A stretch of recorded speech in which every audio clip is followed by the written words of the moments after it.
కాస్త సమయం దొరికితే చాలు అలా విహారయాత్రకు వెళ్లాలనుకోవడం కామన్.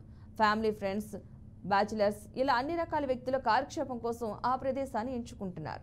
ఈ పర్యాటక ప్రాంతం నిత్యం పర్యాటకులతో కళకళలాడుతోంది. పర్యాటకులకు తోడు సినీ తారలకు సైతం ఆకట్టుకునే అందాలు ఆ కోట సొంతం.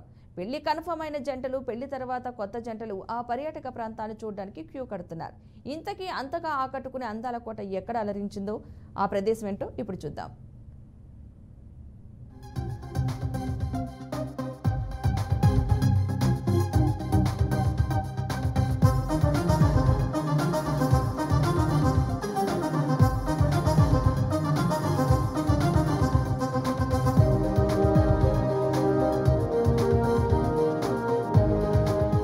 ప్రపంచ ప్రఖ్యాతిగాంచిన గ్రాండ్ కెనాన్ను తలపించేలా హైదరాబాద్ గోల్కొండను తలదన్నేలా గండికోట నిత్యం పర్యాటకుల సందడి చేస్తూ ఉంది. దీనికి తోడుగా వెడ్డింగ్ షూట్లతోనూ సినిమా షూటింగ్లతోనూ నిత్యం బిజీగా ఉన్నటువంటి గండికోట రోజు రోజుకు ఆదరణ పెరుగుతోంది. ఇందుకు కారణమైనటువంటి వెడ్డింగ్ షూట్లకు, సినిమా షూటింగ్లకు పనికొచ్చే దృశ్యాలు ఏంటో ఒకసారి చూద్దాం. కడప జిల్లా జమ్మలమడుగు సమీపంలోని ప్రముఖ పర్యాటక ప్రాంతం గండికోట. శత్రు దర్భేద్యమైన కోటగా ప్రసిద్ధి చెందిన కోటగా అభివర్ణిస్తారు. రెండు కొండల నడుమ పాయిలా ప్రవహించే నది గండికోట పర్యాటకులను కనువిందు చేస్తుంది. గండికోట రాజుల చరిత్ర తెలిసిన ప్రతి ఒక్కరూ ఒక్కసారి ఆ కోటను, కోటలోని అందాలను చూడాలని తహతహలాడుతూ ఉంటారట. కనీసం 2 రోజుల సమయం దొరికితే చాలు పిల్లాపాపలతో గండికోటను చుట్టేయడానికి జనాలు పరుగులు పెడుతున్నారు. గండికోటలో సుందరమైన ప్రదేశాల్లో జమ్మూ మసీదు మొదలుకొని చార్మినార్, కారాగారం, ధాన్యాగారం, రంగనాథ స్వామి దేవాలయం, మాధవరాయ స్వామి దేవాలయంతో పాటు లోయలోని అందాలు పర్యాటకులను కట్టుబడిస్తున్నాయి. 10 ఏళ్ల కిందట అభివృద్ధి అనేది గండికోటలో ఏమీ లేదు. 10 ఏళ్ల తర్వాత వచ్చేసి చంద్రబాబు సీఎం అయిన తర్వాత ఇక్కడికి వచ్చేసి లొకేషన్కు పెన్నాలోయ కాడికి పోయి దీన్ని నెట్లో పెట్టి ఇక్కడ వచ్చేసి బ్రహ్మాండమైన డబల్ రోడ్డు వేసిన తర్వాత టూరిస్ట్ ప్లేస్ అనేది ఒకటి ఏర్పడింది. అంతకుముందైతే ఏమీ లేదు.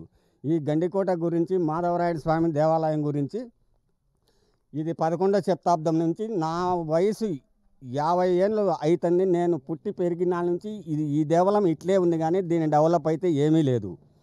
మామూలుగా ఇక్కడైతే ముస్లిమ్స్ పరిపాలన తర్వాత దీన్ని ధ్వంసం చేసినారు. అప్పుడు శ్రీకృష్ణదేవరాయల పరిపాలనలో ఇది ఆనందమైన దేవాలయం. దీని అభివృద్ధి అనేది ఏది చేయడం లేదు, ఎవడు పట్టించుకోవడం లేదు. దీని ఎంత అభివృద్ధి అయ్యి ఈ దగ్గర ప్రతిష్ట అయితే అవుతుందో అప్పుడు గండికోట ఒక వెలిగించి ఎలుగులోకి ఒక సిటీ టైప్లోకి వచ్చాది ఈ టూరిస్ట్ ప్లేస్ని పెట్టి. ముఖ్యంగా గండికోట గురించి చెప్పాలంటే ఇప్పుడు యునెస్కో గుర్తింపు టెంటెడ్ లిస్టులో ఆల్రెడీ ఉండాది మంది. ఆ యునెస్కో గుర్తింపు వస్తే కన్నా గండికోట చాలా అభివృద్ధి చెందేటి మనం లెక్క వేసుకోవచ్చు. నేను చెప్పేది ఏమంటే గండికోటలో ఈ చిన్న చిన్న టెంట్లు గింట్లు అన్నీ అక్కడ వేసి కొంచెం గవర్నమెంట్ ఆదాయానికి గండి కొడుతున్నారు. ఇదే పని గవర్నమెంట్కి నా చేస్తే గవర్నమెంట్కి ఆదాయం వస్తుంది. ప్లస్ ఎక్కడి నుంచో వచ్చిన ఇప్పుడు బెంగళూరు, హైదరాబాదు అక్కడి నుంచి వచ్చిన వాళ్ళు కూడా కొంచెం తక్కువ రేటుతో ఆ టెంట్లను ఇస్తే పర్యాటకులు చాలా సంతోషపడతారు. గండికోట ఆల్రెడీ ఇప్పుడు అభివృద్ధిలోకి వచ్చింది కాబట్టి ఇంకా సిద్ధపడడం కోటను కూడా కొంచెం డెవలప్ చేస్తే బాగుంటుందని నా ఆలోచన. అలాగే ఇంకా కొన్ని ప్రాంతాలు, ఎందుకంటే మనకు టూరిజం మీదనే ఆధారపడే విధంగా అన్ని చర్యలు తీసుకొని గవర్నమెంట్ చేస్తే బాగుంటుందని కోరుకుంటున్నాను. పర్యాటకుల తాకిడికి అనుగుణంగా ఏర్పాట్లను సైతం పర్యాటక శాఖ చేస్తోంది. పర్యాటకుల కోరిక మేరకు గండికోటలో అభివృద్ధి పనులు సైతం జరుగుతున్నాయి. ప్రపంచ ప్రఖ్యాతిగాంచిన గ్రాండ్ కెన్యాన్ను తలపించే లోయ గండికోటలో దర్శనమిస్తోంది. ప్రతి శని, ఆదివారాల్లో ఆంధ్ర చుట్టుపక్కనున్న తెలంగాణ, కర్ణాటక, తమిళనాడు, కేరళ, మహారాష్ట్ర ప్రాంతాల నుంచి సాఫ్ట్వేర్ ఉద్యోగులు ఎక్కువగా వస్తూ ఉంటారు. ఆయా ప్రాంతవాసులకు అనుగుణంగా పగలేమో బోటింగ్, రాత్రి సమయంలో క్యాంప్ ఫైర్ వంటి ఏర్పాట్లు అక్కడ దొరుకుతాయి. కడప జిల్లాకు వస్తే గండికోట ఇది 11వ శతాబ్దంలో స్టార్ట్ అయింది. ఇక్కడ అద్భుతమైనటువంటి న్యాచురల్గా ఏర్పడినటువంటి ఒక గ్రాండ్ కెనాన్ లాగా, అమెరికాలో ఉండేటువంటి గ్రాండ్ కెనాన్ లాగా అద్భుతమైనటువంటి న్యాచురల్గా ఏర్పడినటువంటి సంపద అది మన దేశానికి. అటువంటిది ఇది యునెస్కోలో కూడా మనము చేర్పించేదానికోసం దాదాపుగా అయిపోతూ ఉంది అన్నది నా ఉద్దేశం. పర్యాటకుల విషయానికి వస్తే చాలామంది పర్యాటకులు రాష్ట్ర నలుమూలల నుంచే కాదు, పక్క రాష్ట్రాల నుంచి బెంగళూరు, ఇటు హైదరాబాదు, చెన్నై లాంటి పట్టణాల నుంచి కూడా చాలామంది రావడం జరుగుతూ ఉంది. అక్కడ ఉన్నటువంటి ఆ సెలయేరు కానీ, అక్కడ బోటింగ్ కానీ, అక్కడ ఉండేటువంటి టెంపుల్ కానీ, అక్కడ ఉండేటువంటి కోట కానీ, మసీదు కానీ అన్నీ కూడా ఆనాటి కట్టడాలను మనం అక్కడ కళ్ళకు కట్టినట్టు చూడవచ్చు. అటువంటి దానికి ఈ రోజుల్లో ఒక వెడ్డింగ్ జరగాల అంటే ప్రీ వెడ్డింగ్ షూట్ అని మనందరం గమనిస్తూనే ఉంటాం. అలాంటి ప్రీ వెడ్డింగ్ షూట్లకు అక్కడ అలాగే ఒక స్పోర్ట్స్కు ఒక హబ్ లాగా ఏర్పాటు చేస్తే చాలామందికి మనము కావలసినటువంటి వసతి ఏర్పాటు చేసేదానికి వీలవుతుంది. మీ ద్వారా ప్రజలకు తెలియజేసేది, గవర్నమెంట్కు తెలియజేసేది ఏమనగా, ఇప్పుడు ఈ జనతా స్టైల్ హోటల్స్ కానీ అకామిడేషన్ ముఖ్యం. మనము ఎక్కడి నుంచో వస్తారు, వాళ్ళకు టాయిలెట్స్ కానీ, అక్కడ వాళ్ళకు ఉండేదానికి వసతి కానీ ఏర్పాటు చేస్తే ఒకరోజు ఉండేవాళ్ళు 2 రోజులు ఉంటారు, 2 రోజులు ఉండాలనుకున్న వాళ్ళు 3 రోజులు ఉంటారు. దీనివల్ల ఏమవుతుందో అక్కడ చిన్న చిన్న పెళ్ళిళ్ళు చేసుకోవడం కానీ, ప్రీ వెడ్డింగ్ షూట్స్ జరగడం కానీ, అలాగే పిల్లలకు స్పోర్ట్స్, గేమ్స్, హార్స్ రైడింగ్స్ ఇటువంటివన్నీ కూడా మనం కార్యక్రమాన్ని పెట్టిన దానివల్ల పిల్లలకు ఒక ఆహ్లాదకరమైనటువంటి వాతావరణాన్ని మనం క్రియేట్ చేసిన వాళ్ళం అవుతాం. గండికోట యునెస్కో గుర్తింపు పొందడానికి అన్ని అవకాశాలు, అర్హతలు ఉన్నా పాలకుల నిర్లక్ష్యం గట్టిగా కనిపిస్తోందన్న విమర్శలు వస్తున్నాయి. గండికోట రాజుల చరిత్ర పర్యాటక ప్రాంతం కావడంతో సినీ పరిశ్రమ కన్ను గండికోటపై పడింది. సినీ ఇండస్ట్రీలో అగ్రతారులుగా మెరిసే హీరో హీరోయిన్లతో గండికోటలో సినిమా షూటింగ్ ప్రారంభమైంది.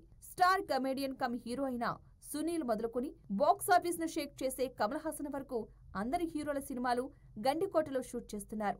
ఈ దెబ్బతో గండికోటకు మరింత పర్యాటకుల ఆదరణ పెరుగుతోంది. ఇక్కడ ఏదంటే రీసెంట్గా మేము పొలిమేర 2 సినిమా అనేది చూసినాము. దానికి సంబంధించి ఏదో ఉన్నాయంటే అది శిల్పాలు అవి చూద్దామని వచ్చినాము. రీసెంట్గా అయితే మేము అవి కూడా వాచ్ చేసినాం, బ్యాక్ సైడ్ ఉన్నాయి. ఇక్కడ అన్ని సినిమా షూటింగ్స్ లైక్ ఇది సాహసం కావచ్చు, మర్యాద రామన్న కావచ్చు, ఇవన్నీ ఇక్కడే జరిగిన షూటింగ్స్. నెక్స్ట్ పొలిమేర 2 అనేది రీసెంట్గా వచ్చినది కూడా రీసెంట్గానే రిలీజ్ అవుతుంది. అది కూడా ఇక్కడే జరిగింది షూటింగ్. అందుకే అవన్నీ చూద్దామని మేము మా ఫ్రెండ్స్తో పాటు వచ్చాము. గండికోట సుందరమైన ప్రదేశంతో పాటు చుట్టూ కొండలు, పచ్చని ప్రదేశాలు ఉండటంతో కొత్తగా పెళ్లి చేసుకోబోయే జంటలు ప్రీ వెడ్డింగ్ ఫోటోషూట్, పెళ్లైన తర్వాత పోస్ట్ ఫోటోషూట్ కోసం మొదటి చాయిస్ గా గండికోటను ఎంచుకుంటున్నారు. జిల్లాతో పాటు పక్క జిల్లాలైన అనంతపురం, కర్నూలు ప్రాంతవాసులు ఫోటోషూట్ కోసం తెగ తొందరపడుతున్నారు. టూరిస్టులు సైతం కడప జిల్లాలో అడుగుపెడితే గండికోట చూడకుండా వెళ్లడం సాధ్యం కాదనే అనాలి. యువతను సైతం ముగ్ధులు చేయగలిగిన అందాల్లో గండికోట నిలుస్తోంది. కొత్తగా యూట్యూబ్ స్టార్ట్ చేసిన యూట్యూబర్లు గండికోటతోనే తన యూట్యూబ్ స్టార్ట్ చేయడానికి సిద్ధపడుతున్నారు. ఇలాంటి యూట్యూబర్లు గండికోటలో చాలా మంది కనిపిస్తూ ఉంటారు. కడప జిల్లాలో ముఖ్యంగా చూడదగిన ప్రదేశాల్లో గండికోట ప్రముఖమైనదని చెప్పచ్చు. అది యునెస్కో గుర్తింపు పొందినది. ప్రీ వెడ్డింగ్ షూటింగ్ కానీ, పోస్ట్ వెడ్డింగ్ షూటింగ్ కానీ మేము ఎక్కువగా షూట్స్ అక్కడే చేస్తున్నాము.